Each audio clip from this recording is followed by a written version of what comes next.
జీవన్ రెడ్డి గారు తన ఆత్మ అభిమానం చంపుకొని 4 దశాబ్దాలుగా కాంగ్రెస్ పార్టీలో ఉండి ఈరోజు కేసీఆర్ గారి కౌగిల్లోకి వెళ్లిపోయినటువంటి సందర్భం చూస్తే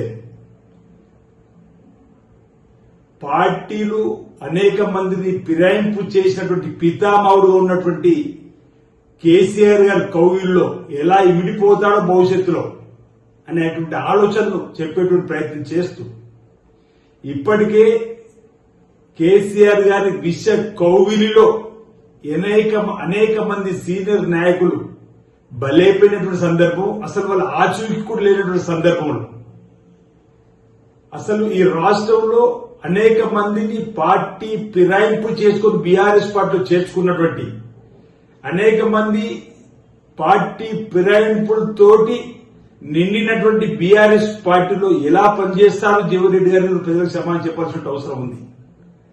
ఈరోజు ఇక్కడ పార్టీలో చేర్చుకుని చెప్పినటువంటి ఒక అపవాది మీద ఈరోజు పార్టీ ఫిరాయించేటువంటి క్రమంలో మరో పార్టీలో వెళ్ళేటువంటి క్రమంలో ఇప్పటికే పార్టీలను అనేక మందిని చేర్చుకున్నటువంటి పితామహుడు ఉన్నటువంటి కేసీఆర్ గారి దగ్గర క్షమాపణ చెప్పేయగలుగుతారా వీరని అడుగుతా ఉన్నా. మరో మాట, 10 సంవత్సరాల ఆనాటి బీఆర్ఎస్ ప్రభుత్వం పైన నేను పోరాటం చేసిన రాక్షస పాలన పైన ఓవైపు చెప్తూనే ఆ పార్టీలో మళ్ళీ ఎలా పనిచేస్తారని చెప్పిన మాట అంటే వారి కౌగిల్లోకి వెళ్లినటువంటి క్రమంలో ప్రజల నుంచి వస్తున్నటువంటి ఈ అన్ని అంశాలను కూడా ఈరోజు ప్రజలకు సమాధానం చెప్పాల్సిన అవసరం ఉంది. ఈరోజు రేవంత్ రెడ్డి గారు పోవాలి, కేసీఆర్ రావాలని చెప్పిన ప్రజలు అంటున్నారు చెప్పిన మాట కూడా ప్రజలందరూ కూడా విశ్వాసం వ్యక్తం చేస్తున్నారు. ఈ 2 సంవత్సరాల 3 మాసాల్లో జరిగిన ఏ ఎన్నికల్లో అయినా బీఆర్ఎస్ పార్టీని ప్రజలు పక్కన పెట్టిండ్రు. పార్లమెంట్ లో గుండు సున్నాకే పరిమితమైంది. సర్పంచ్ ఎన్నికల్లో కూడా వారు ఎక్కడ ఏ స్థాయిలో ఉన్నారో తెలిసిపోయింది. ఆ సమయంలో బీఆర్ఎస్ పార్టీ మా కారు గుర్తు చేయి గుర్తుంటే తెలుస్తుంది ఎన్నికలు అన్నది. ఇండిపెండెంట్ గా సర్పంచ్ ఎన్నికలు తప్ప మీరు రాండి అంటే మున్సిపల్ ఎన్నికలు 85% చేయి గుర్తు గెలిచిన వేళ, మిగతా 15లో బీజేపీ, బీఆర్ఎస్, ఇండిపెండెంట్. అంటే ప్రజలు కాంగ్రెస్ పార్టీకి ఇచ్చినటువంటి మార్కులు, రేవంత్ రెడ్డి గారికి ఇచ్చిన మార్కులు, ఈరోజు ప్రజలు ఎక్కడన్నారు రేవంత్ రెడ్డి గారు పోవాలని, కేసీఆర్ రావాలని, ఇది ప్రజలందరూ విస్మయం వ్యక్తం చేస్తున్నారు. ఈరోజు ఏ ఎన్నికైనా చూడండి, కంటోన్మెంట్ లో 3rd ప్లేస్ బీఆర్ఎస్, జూబ్లీస్ ఎన్నికల్లో జబ్బర్ జరుగుతూ గెలుస్తామన్నటువంటి కానీ 24,000 కాంగ్రెస్ పార్టీ గెలిచింది. అంటే ప్రజలు ఇచ్చిన మార్పులు కాదా ఇవన్నీ అడుగుతున్నారు. ఈరోజు ప్రజలు కాంగ్రెస్ పార్టీకి ఇచ్చిన మార్పులు కాదా, రేవంత్ రెడ్డి గారు పరిపాలనకు ఇచ్చిన మార్పులు కాదా అంటున్నా. ఈరోజు మరో మాట కూడా, దేవుడు మీ దగ్గరికి మమ్మల్ని పంపించినమాట మీరే అన్నారు. ఆ రోజు 10 సంవత్సరాలుగా రాక్షస పాలన పైన నేను ఒంటరి పోరాటం చేశాను చెప్పండి. అలాంటి నియంతృత్వపు అవినీతి అక్రమాలతో పరిపాలించి గద్దె దిగినటువంటి బీఆర్ఎస్ పార్టీ నేతృత్వం పనిచేయని చెప్పి దేవుడు పంపించగలుగుతాడా, పంపిస్తాడా? అంటే ఈ విధంగా వారు మాట్లాడినటువంటి మాటలు ఈరోజు ప్రజలకు సమాధానం చెప్పాల్సిన అవసరం ఉంది.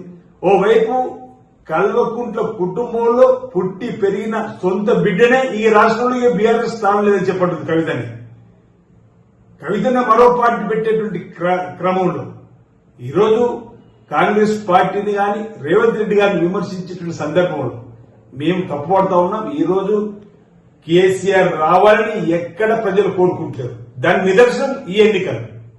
ఈ ప్రభుత్వం వచ్చిన 27 మాసాల తర్వాత జరిగినటువంటి లోక్సభ ఎన్నికలు తీసుకున్నా, సర్పంచ్ ఎన్నికలు తీసుకున్నా, మున్సిపల్ ఎన్నికలు తీసుకున్నా, కంటోన్మెంట్ ఉప ఎన్నిక తీసుకున్నా, జూబ్లీస్ ఉప ఎన్నిక తీసుకున్నా, ఈరోజు చేతు గుర్తుపైన జరిగిన ఎన్నికల్లో కూడా అత్యధిక స్థానాలు ఈరోజు గెలిచిన సందర్భంలో ప్రజలందరూ కూడా ఆశీర్విస్తున్నారు. ఓవైపు ప్రజలకు సంబంధించినటువంటి ఆలోచన, ఓవైపు సంక్షేమ అభివృద్ధిని కూడా ఈరోజు వారి పరిపాలనలో ఈ రాష్ట్రం అప్పుల కుప్ప రాష్ట్రంగా మారి మీరు కూడా అనేక సందర్భాలు ఉన్నారు. ఆ బీఆర్ఎస్ ప్రభుత్వం ఈరోజు అవినీతి అక్రమాలతోని పరిపాలించిన వల్ల ఈరోజు 8 లక్షల కోట్ల అప్పులోకి వెళ్లి ఇబ్బందికరమైన పరిస్థితులు చెప్పి అయినా ఎన్ని చక్కటి సంక్షేమ కార్యక్రమం అమలు చేస్తూ ముందుకు పోతున్నాం. తప్పనిసరిగా ఇందిరమ్మ రాజ్యంలో కాంగ్రెస్ పార్టీ తిరిగి అధికారంలోకి వస్తుంది. గౌరవ ముఖ్యమంత్రి శ్రీ రేవంత్ రెడ్డి గారి ఆలోచన ప్రజల్లో వెళ్ళింది కాబట్టి ప్రజల ఆశీర్వాదం దొరుకుతుంది. ప్రజల ఆశీర్వాదంతో రాబోయే ఎన్నికల్లో మళ్లీ కాంగ్రెస్ పార్టీ తిరిగి అది కూడా రావడం ఖాయమన్నమాట సందర్భంగా తెలియజేస్తా ఉన్నాను.